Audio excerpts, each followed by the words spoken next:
Yun mga abel, good afternoon sa inyong lahat. Yan, anong oras na ba? 5:08 na mga abel, 5:08 na. Salamat nga pala kay Sir Ronald Gonzales sa napakagandang patokan natin na kalapatids. Yan, breeder mix at saka flyer mix. Yan mga abel, kasalukuyan, magpapakain tayo ng mga ibon natin. So andun pa rin yung mga young bird natin ng south. Ayan no, andyan na, mayroong mga lumilipad pero hindi tayo magpapalipad ngayon dahil nga Monday ngayon.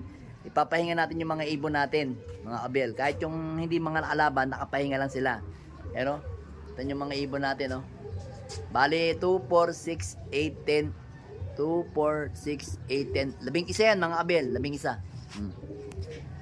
So, yun, no? Makikita nyo yung mga ibon natin dito. Magpapakain na rin tayo, eh. Yan.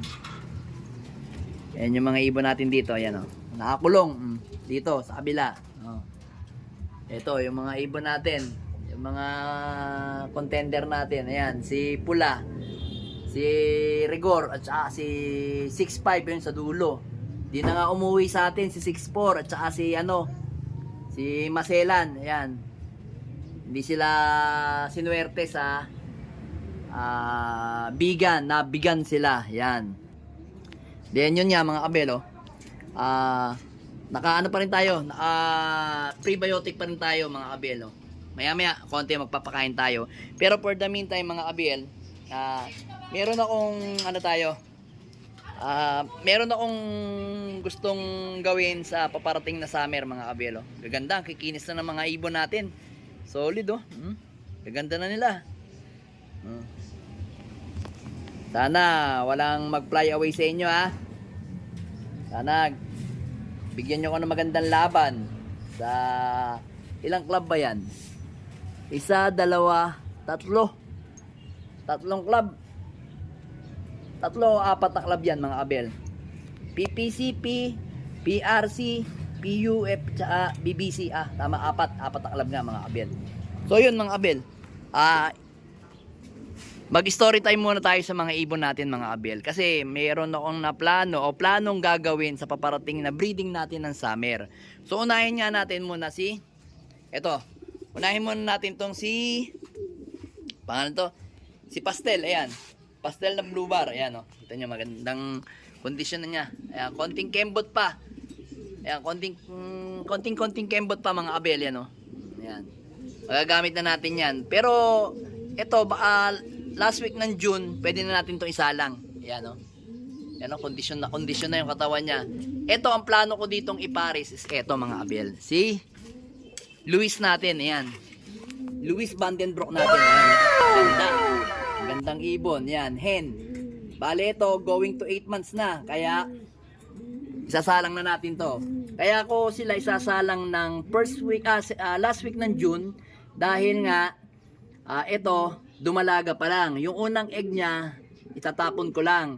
So, yung susunod na egg, doon ako kukuha mga abel. So, yun baka sabihin nyo na naman, ba't ko na naman tinatapon yung first egg? Kasi nga, hindi ako swerte mga abel sa first egg ng mga ibon. Nawawala nga talaga sila pagka nilalaban ko. Pero pagka nag-second egg na sila, yun. Doon sila magaganda. O yun yung tumatagal sa laban mga abel. Kasi hindi ako swerte sa mga, yung iba siguro swerte sa unang egg ng dumalaga, napapapisahan nila tapos napapanalo nila. Kanya-kanya kasi yan paniniwala at experience. Ako kasi experience ko, hindi talaga ako manalo pagka unang egg yan, no? Gandang ibon mga abel, oh.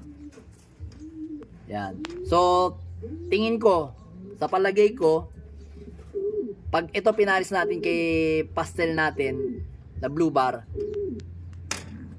pwedeng possible maging anak nito pwedeng maging black check or grizzle din, o kaya ganyan din ang kulay. Yan mga abel, kasi yung si Pastel kasi meron din dugong may puti rin kaya possible ganyan. Tingnan natin kung anong kalalabasan. Then eto mga abel, etong si naman natin, si Pastel naman natin na hen. Yan, ang plano natin dito sa ibon na to, yan, kita nyo, medyo hindi pa siya kondisyon kasi yung ilong niya medyo mapula-pula pa, hindi pa namumuti mga kabel. So kasi tayo dyan, nakadalawang clutch. So ito, mapipairing natin by July na mga kabel. Yun, July na ang pairing niyan. Dito ko siya ipapares mga abel kay Mr. David natin na Vandenbroek, yan. Yan natin papares yan. Yan o, kita nyo, paris na rin to. Eh, kailangan mo na magpahinga kayo bago kayo ipares, yan o. So, gusto nang mamares, ang tapang din yan. Yan si Mr. David Vandenbroek, yan. Tapang o. Solid ng tapang o. Yan. Yan yung mga gagamitin natin sa ano, sa paparating na breeding ng summer sa iba-ibang club. Then, eto, si Rigor at saka si 3G, baka ito hindi ko na ibe-break. Yung second clutch, ahayaan ko ng ipapisa ko para ilaban sa summer. Tapos ibe-break ko na sila. Then, etong gamit nating Matilde na to na si 1996 line ni Victor Lim na Vandenbroek Crack 52, yan.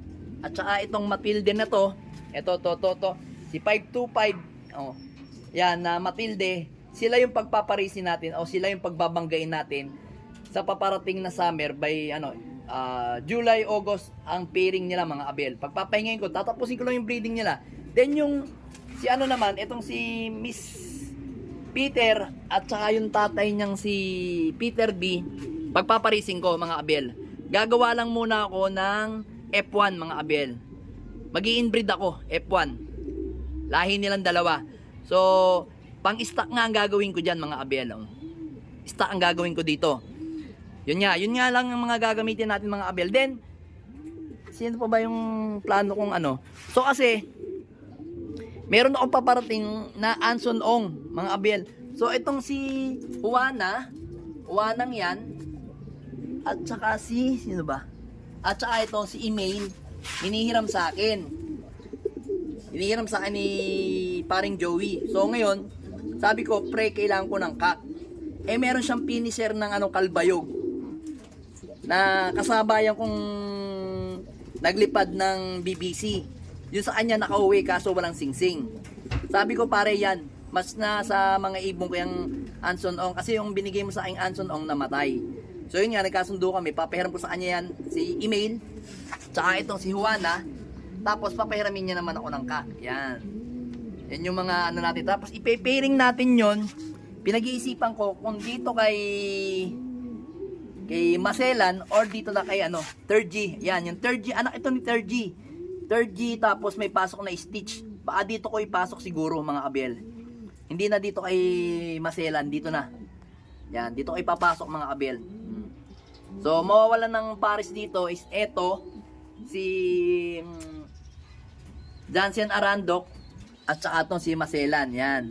Yan yung mga mawawalan ng pairing. Pero, pwede ko naman ipares muna dito para gawin muna silang sitter mga abel. Yan, ito kasi hindi natin ginagamit eh. Gagamitin lang muna natin silang sitter. Dati kasi magkapares ito at saka to. Ginawa ko muna silang sitter, ang galing magsubo. So yun, baka ibalik uli para makarami tayo sa mga panlaban natin ng summer. Yan. So, yun lang yung gagawin natin sa mga ibon natin. Pinaliwanag ko lang. Then, ito, wala rin pares to. Titingnan ko pa. Kasi, kung magkataon na yung ibon natin na si 6'5 o si 6'4, maalin sa dalawa na kung umuwi si 6'4, baka hindi ko na ikarga yun sa norte. Sa BBC, gagawin ko na lang siyang stock. Kasi, kapatid mismo yon ng super set winner natin ng PUF sa South, tsaka yung naging contender natin sa hanggang sa Albayog na BBC na 36 overall. Tsaka kapatid niya rin yung nakaraang taon, yung 42 overall naman yon sa BBC din. O yun, mga abela, kaya ang gusto ko sana stock yun kung alin sa dalawa, so kay 6'4 o 6'5. Pero si 6'5 na lang kasi ang natitira dito, kaya baka si 6'5 ang iparis ko dito. Tapos paparis ko lang dyan sandali, isang clutch o dalawa.